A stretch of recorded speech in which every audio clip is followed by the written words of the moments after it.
Continuamos nuestra explicación de la vida de Cristo nuestro Señor. Hoy vemos en el Catecismo, lección 12, Catecismo Bíblico Apologético, vida pública de Jesucristo nuestro Señor. Pregunta 63. ¿Qué hizo Jesucristo a la edad de 30 años? A la edad de 30 años, Jesucristo empezó su vida pública, después de recibir el bautismo de San Juan y de ayunar los 40 días en el desierto. Entonces empezó su vida pública, se presentó a su mensajero, a su precursor, al último santo profeta del Antiguo Testamento, San Juan Bautista, se presentó para que él, sacerdote y profeta, lo presentará al pueblo, diciendo: he aquí el Cordero de Dios, el que quita los pecados del mundo. ¿Y cómo va Juan Bautista a conocerlo? Bien, él mismo dijo: Dios me mandó y me dijo: sobre quién verás el Espíritu Santo bajar, es Él. Y cuando Jesús bajó el Jordán para el bautismo, bien, el Espíritu Santo en forma de paloma bajó sobre Cristo y Dios Padre habló del cielo: este es mi Hijo muy amado. Entonces bajó, fue Juan Bautista al desierto para bautizarse. Ahora cuidado, este bautismo de Juan Bautista y de Cristo no tiene nada que ver con el bautismo cristiano. La misma palabra bautismo se utiliza para dos cosas diferentes. Juan Bautista lo dice muy claramente, el capítulo 3, 11 de San Mateo, dice: yo los bautizo con agua para penitencia, arrepentimiento. Hay uno mayor que yo, no soy digno de desatar cuál es su zapato. Él los bautizará con fuego y Espíritu Santo. Entonces Jesús baja el agua, ¿para qué? Uno, para santificar las aguas, que va a ser materia de nuestro bautismo cristiano. Y dos, manifestar el más grande dogma, verdad fundamental de Nuevo Testamento, que Dios es Padre, Hijo, Espíritu Santo. Dios Padre habla desde el cielo y el Espíritu Santo baja sobre él y él está presente ahí, ¿sí? Y después va a ayunar, dijimos, 40 días y 40 noches en el desierto. ¿Para qué? Y bien, para mostrarnos, primero para nosotros, para merecernos nosotros bendiciones, y también darnos el ejemplo de una vida cristiana penitente, y también luchar contra el demonio. ¿Por qué? Porque el demonio después va a presentarse, decirle: si eres hijo de Dios, diga que estas piedras hagan pan. ¿Y qué contesta Jesús? El hombre no vive solo de pan, de cada palabra que sale de la boca de Dios. Después lo lleva al tínaco ¿cómo se llama? La torre del templo. Dice: si eres hijo de Dios, échate abajo, los ángeles van a recogerte. ¿Y para qué hacerlo? No tentarás al Señor tu Dios. Y después dice: si me adoras, te daré todas las riquezas, poder, gloria del mundo. Ahí Jesús se enoja con él. Dice: no adorarás sino a Dios solo adorarás, ¿sí? Y después los ángeles vienen y los sirven, dice el Evangelio. ¿Qué pasa después? Va a escoger a los 12 apóstoles, 12 hombres que van a ser sus delegados, sus representantes, sus misioneros, sus enviados. Porque la palabra apóstol del griego significa misionero, el enviado, ¿sí? Pregunta 64. ¿Qué hizo Jesucristo durante los 3 años de su vida pública? Jesucristo empleó los 3 años de su vida pública en anunciar que Él era el Salvador prometido al mundo, en enseñarnos lo que debemos hacer y evitar para ir al cielo. Maravilloso. Jesús va a pasar 3 años de vida pública para anunciar que Él es el Salvador, el Mesías, el Cristo prometido, y también para enseñarnos lo que debemos hacer y evitar para ir al cielo. Hacer para ir al cielo y evitar para no ir al infierno. Bien, sí. Entonces esto lo vemos en San Lucas 4:16, San Mateo 5, capítulos 5, 6, 7, por ejemplo. Únicamente la Iglesia Católica, que viene de los apóstoles, tiene la enseñanza total y correcta de Cristo y misión de predicarla. Cuidado, hoy cada quien se hace pasar por representante de Cristo. No, Cristo dejó sus representantes, ¿sí? Únicamente la Iglesia Católica es la Iglesia fundada por Cristo y quien tiene la misión, el poder, la misión de predicar, enseñar, bautizar y representar a Cristo. Por lo tanto, separarse de esta iglesia católica, es decir, cristiana universal, es salir del camino de la salvación y perderse. Salir de la iglesia madre católica que vieron los apóstoles es rebelarse contra Cristo y sus legítimos representantes, papa, obispos, sacerdotes de la iglesia, una santa católica apostólica.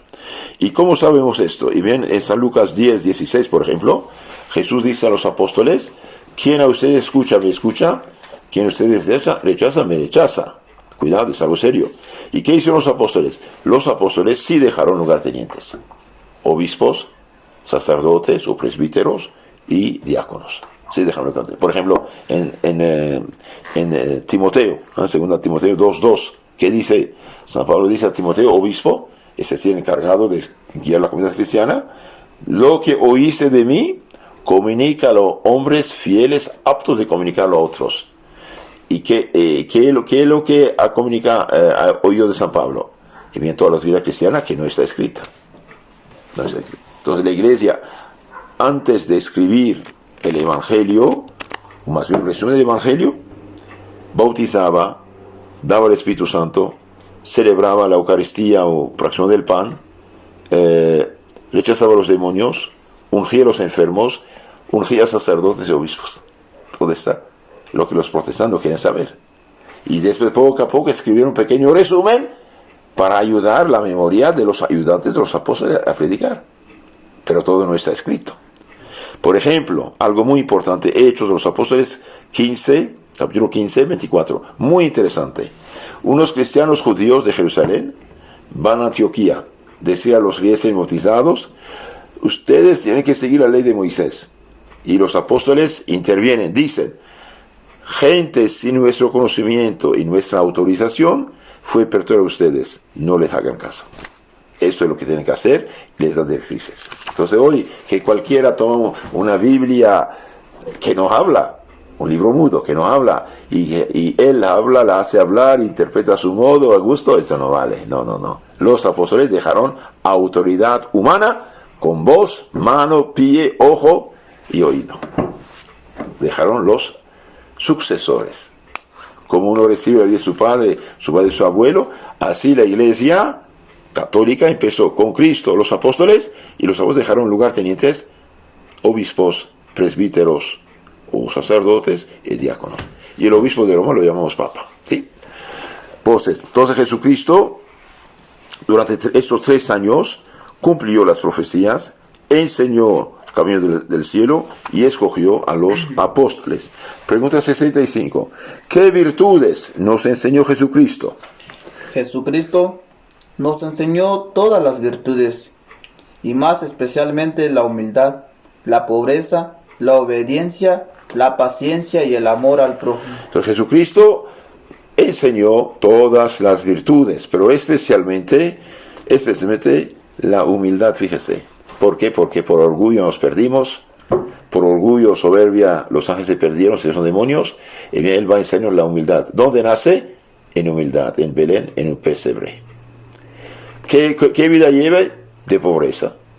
De pobreza. No tiene nada. Dice, ni tengo una piedra donde arreglar la cabeza. Por ejemplo, el jardín de Getsemaní era jardín de un amigo quien le permitía ir pasar la noche ahí descansar. No tenía nada. No tenía nada. Pobreza, obediencia. San Pablo dice, se hizo obediente hasta la muerte y muerte de cruz. ¿Y qué dice cuando está en agonía en el Getsemaní? Dice, Padre, si posible, aleja de mí este cáliz, la cruz, sin embargo, que tu voluntad se haga. Y también paciencia con todos y amor al prójimo. ¿Cuántos viajes hizo? ¿Cuántas curaciones hizo? ¿Cuántas horas y horas y horas pasó predicando, sanando y escuchando a la gente? Todo por amor a Dios y al prójimo, ¿sí? Entonces Jesús nos enseñó todas las virtudes y especialmente humildad, pobreza, obediencia, paciencia, castidad, pureza y amor al prójimo. Cristo, por ejemplo, lavó los pies de los apóstoles. Lavó los pies de los apóstoles, el Jueves Santo, ¿y qué dice? me llaman Señor y Maestro, tiene razón, lo soy, dice. Y yo siendo Señor Maestro, les he lavado los pies, les he dado ejemplo, un ejemplo. Entonces uno debe también ayudar. Su caridad y abnegación fueron tan grandes que Él dio su vida por nosotros. Primera carta de San Juan 3:6, San Mateo 8:20, Filipenses 2:9. Entonces, por esta razón, el verdadero cristiano es caritativo. Bien, ¿qué va a pasar? Después de predicar 3 años, forma los apóstoles, demuestra al pueblo judío y a los fariseos, a los jefes, a los sacerdotes del Antiguo Testamento que es el Mesías, y bien, llega su hora de salvarnos. ¿Qué pasa? Y bien, los fariseos, los sacerdotes judíos, en lugar de hacerle caso, escucharlo, le tuvieron envidia. ¿Por qué? Porque él atacaba sus vicios y pecados. Eran hipócritas, eran avariciosos, eran materialistas. Entonces, ¿ellos qué van a hacer? Le tener envidia y tratar de hacerlo matar. Mataron policía, de hecho, para agarrarlo, pero no funcionó. La policía llegó sin él. ¿Qué pasó? Nadie habló con ese hombre. Entonces, no. ¿Por qué? Porque su hora no había llegado. Y finalmente, Judas va a traicionarlo, uno de los apóstoles, y ellos querían matarlo, pero después de la Pascua. Hay 2 Pascuas. Pascua del Antiguo Testamento, cuando Moisés liberó los pueblos del pueblo de Egipto, eso se llama Pascua, Dios pasó para salvarlos, y hay la Pascua cristiana, ¿sí? Entonces ellos querían matarlo después de la Pascua, pero Judas se presentó de repente. ¿Por qué? Porque se enojó. María Magdalena, la pecadora, había derramado un perfume sobre sus pies y cabeza de $200 y más. Entonces digo, esto se podía dar a los pobres. No, es que lo pones detrás de él, porque era ladrón, dice San Juan en el Evangelio. Y viene Judas, Jesucristo dice, los pobres siempre los tendréis, pero a mí no. Entonces Judas fue a decir a los fariseos, ¿cuánto me darán si los entrego? Si lo entrego a ustedes. Y ellos dijeron, te damos 30 denarios, ridículo, un precio de un esclavo, ridículo. Y Judas buscaba un pretexto para entregarlo, y dice a Jesús, ¿dónde quiere comer el cordero de Pascua? En Jerusalén. Y Jesús, sabiendo que era ya infiel y traidor, no le encargó de ir a preparar la Santa Cena del cordero que comían cada familia judía, ¿no? Entonces, ¿por qué? Porque no quiere ser perturbado esta noche santa. Entonces mandó a 2 otros, Juan y Pedro, y ¿qué les dice? No da dirección. Dice, entrando a la ciudad van a ver un hombre con un cántaro de agua, con un garrafón, digamos, de agua. Donde entra, ustedes síganlo y entran allí. Y dirá el dueño de la casa, el maestro quiere comer aquí Pascua, prepare un lugar. Entonces todo se preparó, fueron al templo, compraron el cordero, lo llevaron al templo de Jerusalén para sacrificarlo, y después traer la carne sin romper ningún hueso. Y después Jesús llega con los apóstoles y allí va a lavar sus pies y comer la Pascua judía que todas las familias judías comían en agradecimiento de la liberación de Egipto. Y esto es lo que llamamos Santa Cena. Pero esta Santa Cena es una Santa Cena del Antiguo Testamento, figura del Nuevo. ¿Qué es el cordero que comían? Es el cordero que fue sacrificado en Egipto, ¿se acuerdan? Cuando el faraón hizo el terco, finalmente Dios va a castigarlo con la muerte de los hijos. Y bien dijo, cada familia va a sacrificar un cordero, a poner sangre en forma de T, de cruz a las puertas para defender a sus hijos. Entonces, desde 1250 a.C. hasta Cristo, todas las familias judías comían un cordero sacrificado en Jerusalén. Por eso miles de personas iban a Jerusalén, miles de personas, miles de ese cordero estaban ofrecidos. Entonces, cuidado, lo que vemos la Santa Cena es 2 cosas. Uno, es la cena del Antiguo Testamento, del cordero que comían de la Pascua del Antiguo Testamento, y en esta Santa Cena nuestro Señor va a instituir 2 sacramentos, del sacerdocio cristiano y de la Eucaristía o de la misa. Cristo va a instituir 2 sacramentos. ¿Qué gran beneficio hizo Jesucristo? La víspera de su muerte. La víspera de su muerte. La víspera de su muerte, día Jueves Santo, Jesucristo instituyó la Sagrada Eucaristía, que se llama también el Santísimo Sacramento. Instituyó el Santísimo Sacramento, la Eucaristía o la misa, todo eso. Bien. Entonces, el Jueves Santo va a comer, dije, el Cordero de Pascua con los apóstoles, lo que llamamos Santa Cena, y después va a instituir dos sacramentos, la Eucaristía y el sacerdocio. Entonces, él injerta el culto del Nuevo Testamento en el culto del Antiguo Testamento. Es algo maravilloso. ¿Qué hace?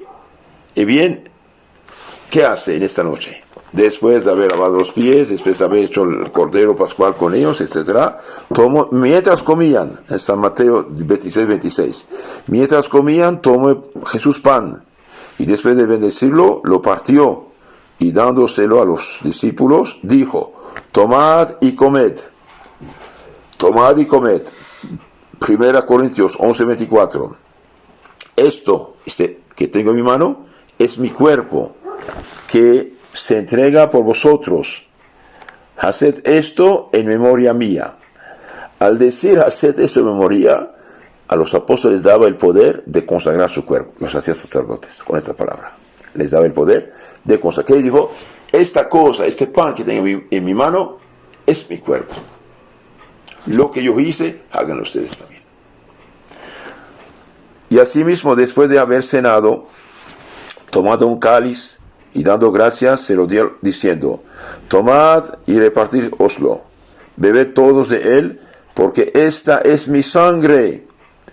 Este cáliz es la nueva alianza en mi sangre, que se derrama por vosotros, la cual se derrama por muchos para remisión de los pecados. Entonces aquí tenemos esto en San Lucas 22:20, San Mateo 26:28, la cual cáliz de sangre es derramada por muchos para remisión de los pecados.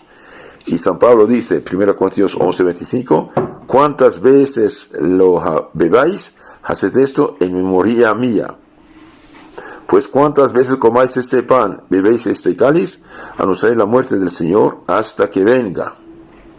Así pues, quien come el pan y bebe el cáliz del Señor indignamente, come y bebe su propia condenación. Bebe su propia condenación. 1 Corintios capítulo 11, 27 a 29. Entonces, ¿qué pasa? Nuestro Señor consagra el pan y el vino en su cuerpo y sangre. Con otras palabras, anticipa la crucifixión. Celebra la primera misa. ¿Y a quién da poder de consagrar ese pan y vino? No a cualquiera. Únicamente a los 12 apóstoles. Cuidado, es importante esto. Comed y bebed, es el cáliz de mi sangre, derramada por ustedes, por muchos, y de remisión de los pecados. Hagan esto en memoria mía. Es muy importante hacer esto en memoria de que cada vez que vamos a misa, ¿qué pasa? Es como si estuviéramos delante de la cruz de Cristo, que dio su vida por nosotros. Entonces, cuando ustedes están en la misa, aunque no diga nada, aunque no tenga misal, aunque no abra la boca, es como si estuviera delante de la cruz de Cristo el Viernes Santo con la Virgencita San Juan la Magdalena. Ahora, este sacrificio se hace en la sangre de Cristo. Bebed todo de él, porque esta es mi sangre. Este cáliz es la nueva alianza en mi sangre, que se derrama por vosotros y por muchos en remisión de los pecados. San Lucas 22:20, San Mateo 26:28. Cuidado. Entonces, ¿qué pasa? Moisés había sacrificado corderos, había hecho el pacto con Dios, el pueblo judío, en el Sinaí, ¿sí? Antiguo Testamento, pacto, testamento, pacto. Jesús va a hacer en su sangre un nuevo pacto entre Dios y todos los hombres que van a aceptar a Cristo por el bautismo, a hacerse cristianos. Entonces ya no es un solo pueblo que es pueblo de Dios, todos los pueblos de la tierra que entran en la iglesia forman el pueblo de Dios. Pueden ser blancos, negros, morenitos, japoneses, chinos o cualquier otro. Todo es una sola familia, ¿sí? Otra pregunta. ¿Para qué instituyó Jesús la Sagrada Eucaristía? Jesucristo instituyó la Sagrada Eucaristía principalmente para ser alimento espiritual de nuestras almas en la comunión. Entonces Jesús va a instituir la misa como sacrificio y como sacramento. Como sacramento es para alimentar espiritualmente nuestra alma.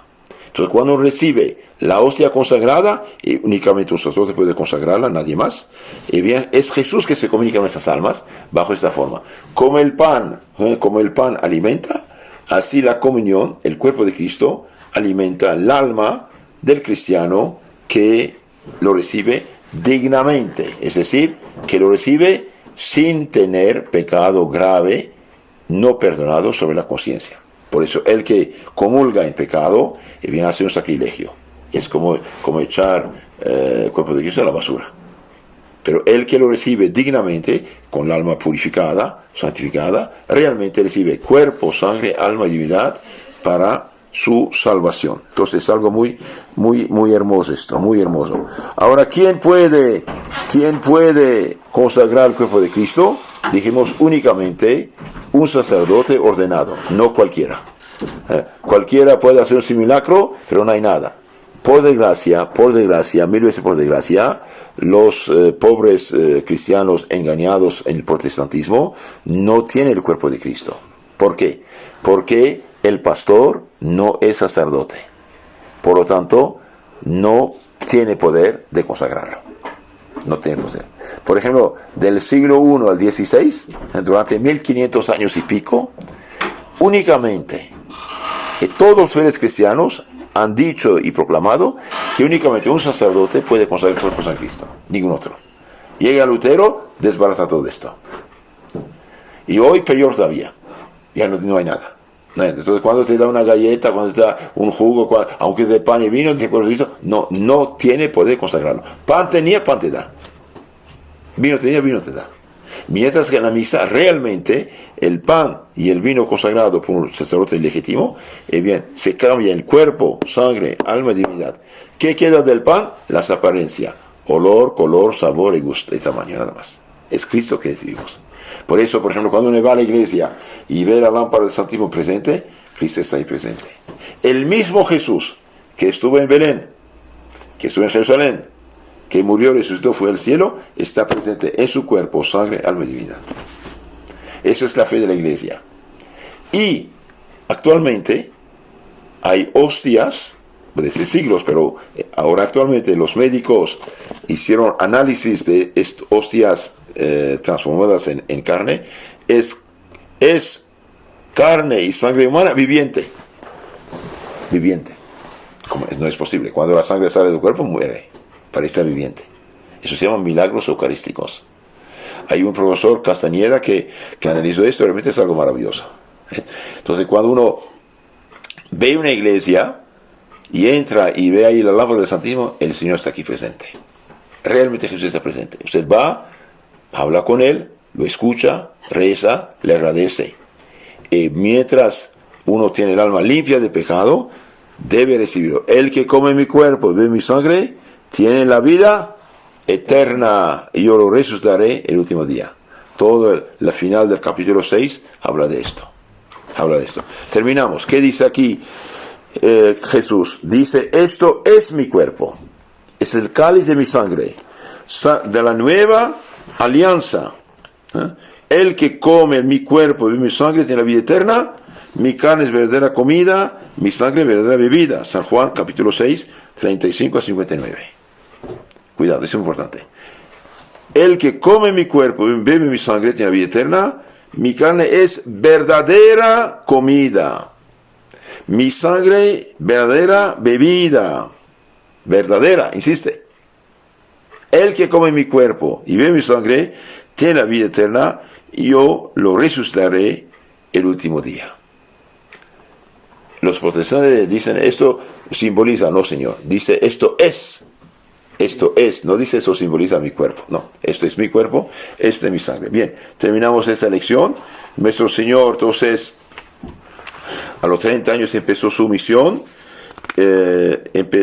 practicó todas las virtudes, especialmente humildad, pobreza, obediencia, paciencia, amor al prójimo, El día del Jueves Santo instituyó la Sagrada Eucaristía, que se llama también el Santísimo Sacramento de la Misa, ordenó sacerdotes a los apóstoles.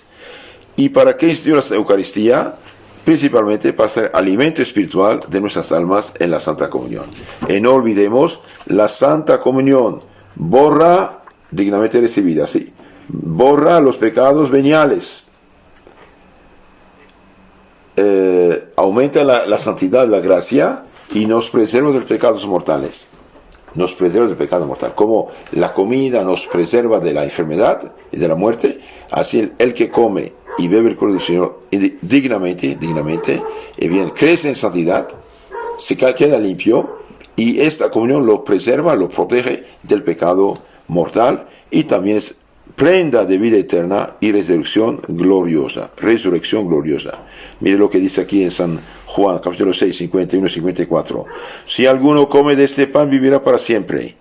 Y el pan que yo le daré es mi cuerpo por la vida del mundo. El que come mi carne, bebe mi sangre, tiene la vida eterna, y yo lo resucitaré el último día.